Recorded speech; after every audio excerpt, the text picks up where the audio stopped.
News this hour. The Georgian Interior Ministry says it's stopped an attempted coup. A number of officials from the Ministry of Defence have been arrested. A tank battalion, we're hearing, has mutinied at their base near the capital, Tbilisi. Let's try and get the latest on this developing news story this lunchtime. Talk to Igor Piskunov. He's in Tbilisi for us. Hi there, Igor. Can you give us the details of what caused the revolt?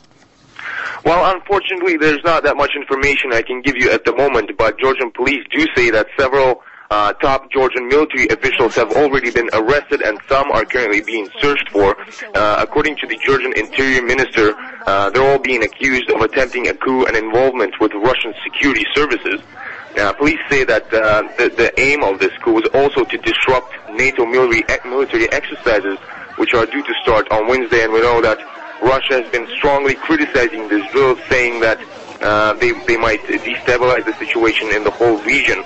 And it all comes as several opposition rallies are planned to be held in the Georgian capital later on Tuesday. And unfortunately, this is all the information I can give you at the moment. Of course, I'll be updating on you as the story develops. Of course, Igor. I just wanted to recap one question, just to get a bit of clarity here. Are we saying then that this alleged coup attempt is now over, or did it not happen? It was stopped before it happened. Can you just clarify for us? Well, just very little information is so far being leaking through. You know, I'm just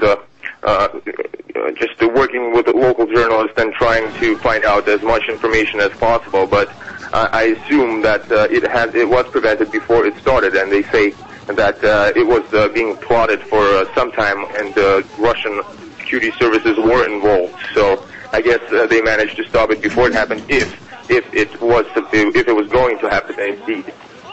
Okay, Igor, we'll let you get across that story a little bit more. We'll be coming back to you later. Let's bring in Peter Lavelle, our political commentator, literally hot-footed it into the studio, because this is a breaking news story as we're bringing it to you. Peter just hearing it as well. Peter, you've seen some of the news wires coming through here. What do you make of this? As we heard from Igor there, it seems to have been nipped in the bud, whatever could have been happening. What do you read into it from what you've seen so far? The wires are a little bit limited. Well, let's wait for more information and more solid information that can be confirmed. However, one important thing here is we have to look at, are the security forces and the military abandoning Saakashvili? This is the first stage of the collapse of a government, and this needs to be verified. And these pictures here that we're seeing are showing that the unrest in Georgia is very real, it's sustained, and it's going to continue. And you could see a regime change there once the military and the security forces abandon the president. Already we're seeing on the news wires here, George is saying that some former Russian official could be behind this. I guess what are you going to read into that? What do you think about that? Why are they saying that? It's so easy to blame Russia for everything that goes wrong. Do you know that swine flu is Russia's fault too? I mean, it gets to that point these days. Now, there's no reason in the world for Russia to destabilize Georgia. Georgia is already destabilized within its own political culture right now. Its own political establishment is at war with itself. Russia just has to stand by and watch. And it is watching very carefully because it's part of Russia's neighborhood. When things go wrong in Georgia or in Ukraine or Moldova, it affects Russia. So Russia's going to be watching very carefully. Where is Mikhail Saakashvili after the war last summer? Where is he now with regard public opinion, public approval? Are the Georgian public behind him generally? It's one of those very difficult things. Most people don't like him, but he's probably still, unfortunately, the most popular politician there. But that means being most popular with 15%, and the next person in line has 9%. This is kind of an impoverished situation that they're all in. There is no viable alternative right now. The opposition is still very fractured. There's a lot of egomaniacs in the opposition that want to take his place and continue exactly the same policies. They want his job. It's personal. They see that he's wounded. Washington is no longer really backing him.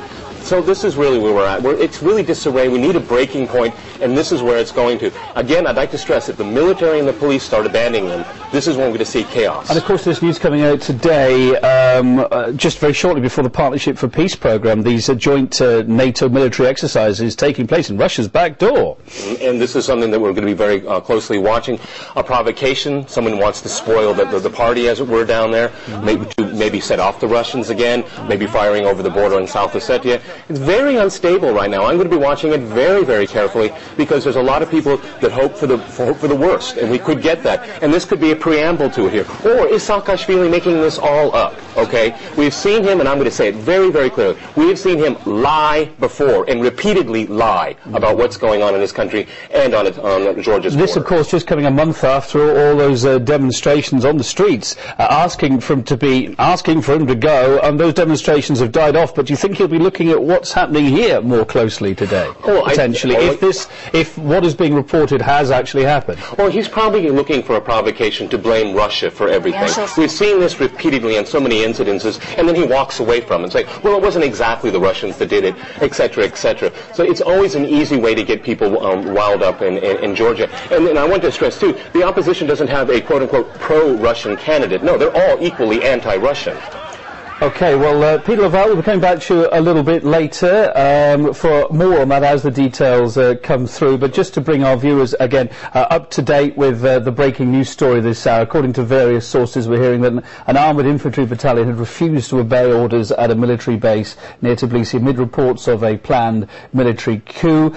Georgia Defence Ministry saying the revolt erupted after the Interior Ministry announced it had uncovered a plot within the military to stage a coup. The Interior Ministry saying the coup had been plotted by, quote, former senior military officials with links to Russia's security services. Well, our reporter Igor Puskanov in Tbilisi, we're catching up with him a little bit later. And Peter, I'll let you to get back across what's happening as well on the news wires.